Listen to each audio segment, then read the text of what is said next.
अब भगवान श्री कृष्ण हैं कैसे? तो सच्चिदानंद रूपाय, भगवान सच्चिदानंद स्वरूप हैं। सत घन चित घन आनंद, तीनों जिनमें समाहित वही हैं सच्चिदानंद। भगवान में सत है, चित है, आनंद है। सत माने जिसका किसी काल में विनाश नहीं होता। हम लोग असत हैं, भगवान सत हैं। संसार नहीं था फिर भी भगवान थे, संसार बना फिर भी भगवान है, संसार नहीं रहेगा फिर भी भगवान रहेंगे। और हम लोग न थे, अभी हैं और आगे नहीं रहेंगे। तो हम असत हैं, भगवान सत हैं। तो भगवान में सत ही विद्यमान है, सत्य स्वरूप परमात्मा है। भगवान चित स्वरूप हैं। चित माने ज्ञान, जिनके भीतर ज्ञान का प्रकाश भरा पड़ा हुआ है, ऐसे भगवान श्री कृष्ण चित स्वरूप हैं। और भगवान आनंद स्वरूप है, जिनकी अनुभूति होते ही जीव परम आनंद को प्राप्त कर लेता है।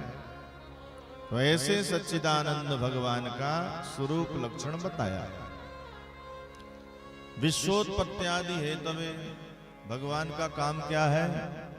विश्व की उत्पत्ति, विश्व का पालन और विश्व का संहार, ये भगवान का काम है। संसार बनाने वाले भगवान ही हैं, चलाने वाले भगवान ही हैं, और फिर अपने उदर में समाहित करने वाले भगवान ही हैं। तो पालन, सृजन और संहार, उत्पत्ति, पालन, संहार, भगवान तीनों के हेतु हैं। तो ये तो हो गया भगवान का काम। अच्छा, भगवान श्री कृष्ण का स्वभाव कैसा है?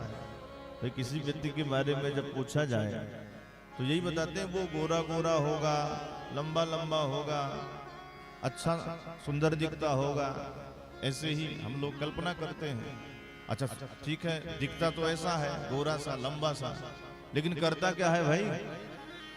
तो भगवान के लिए बता दिया गया, संसार बनाते हैं, चलाते हैं, संहार करते हैं। अच्छा, तो स्वभाव कैसा होता है भाई? व्यक्ति का ठीक है, काम नौकरी बढ़िया कर रहा है, दिखने सुनने में बढ़िया है, तो स्वभाव कैसा है? लोग यही पूछते हैं। तो भगवान का भी स्वभाव बताया गया।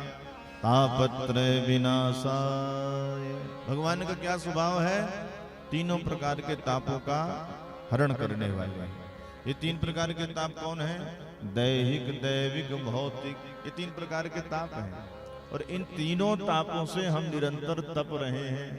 दैहिक माने शारीरिक ताप, बुखार आ गया, जुकाम हो गई, फोड़ा फुंसी हो गया, ये दैहिक ताप है जो निरंतर हम लोग तप रहे हैं। दैविक माने देवताओं के द्वारा प्रदत्त ताप, कभी भयंकर तूफान, कभी सुनामी आई, कभी महामारी आई। और भौतिक ताप भूत प्राणियों के द्वारा, किसी को भालू ने खा लिया, किसी को शेर ने आक्रमण कर दिया, किसी को बिच्छू ने काट लिया, सर्प ने काट लिया, ये भौतिक ताप हो गए।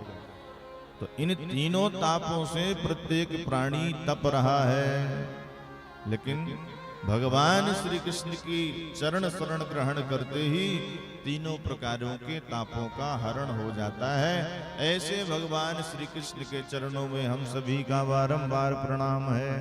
बोलिए श्री कृष्ण कन्हैया लाल की जय हो।